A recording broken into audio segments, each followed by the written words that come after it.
அஸ்ஸலாமு அலைக்கும் வரஹ்மத்துல்லாஹி வபரகாத்துஹு. நாமெல்லாம் துவா கேட்கிறோம்.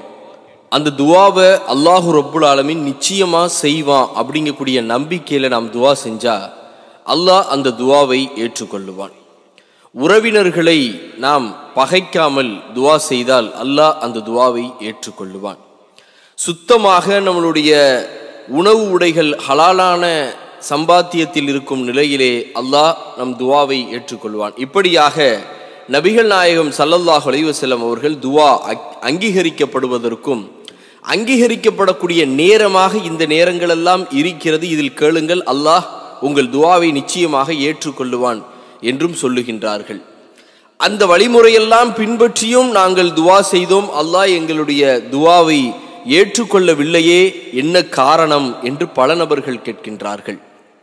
அருமை சகோதர சகோதரிகளே, அஹமது என்கின்ற நபிமொழி தொகுப்பிலே 10,709வது ஹதீஸாக ஒரு அற்புதமான ஹதீஸ், ஏன் அல்லாஹ் நம் சில துவாக்களை அங்கீகரிப்பது இல்லை என்பது வந்திருக்கிறது.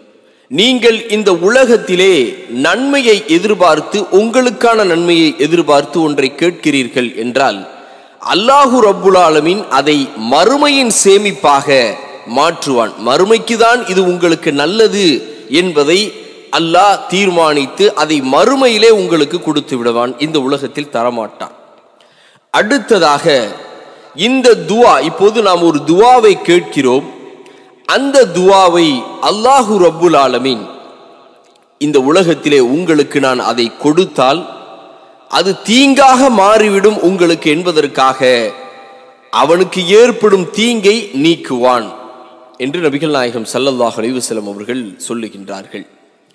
மூன்றாவது விஷயமாக, பாவமற்ற விஷயங்களிலும் உறவினர்களை பகைக்காத விஷயத்திலும் யாரேனும் அல்லாஹ்விடம் கேட்டால் அல்லாஹ் அந்த துவாவை ஏற்றுக்கொள்கிறான். உங்கள் உறவினர்களை நீங்கள் பகைக்காமல் துவா செய்தால் அல்லாஹ் ஏற்றுக்கொள்கிறான். அருமை சகோதர சகோதரிகளே, நாம் கேட்கக்கூடிய துவா நமக்கு நன்மையாக நாம் நினைத்து கொண்டிருப்போம் சில துவாக்களை, ஆனால் அது நமக்கு தீங்காக மாறிவிடும். தீங்கு என்பதை அல்லாஹ் அறியக்கூடியவன் அல்லவா, அவன் அதனால் அதை நீக்கி விடுகிறான். இந்த துவா உங்களுக்கு ஏற்புடையது அல்ல என்பதை அதை நீக்கி விடுகிறான். சில துவாக்களை மறுமைக்காக சேமித்து வைக்கிறான், நீங்கள் மறுமையிலே அதனுடைய நன்மையை பெறுவீர்கள் என்பதற்காக சேமித்து வைக்கிறான்.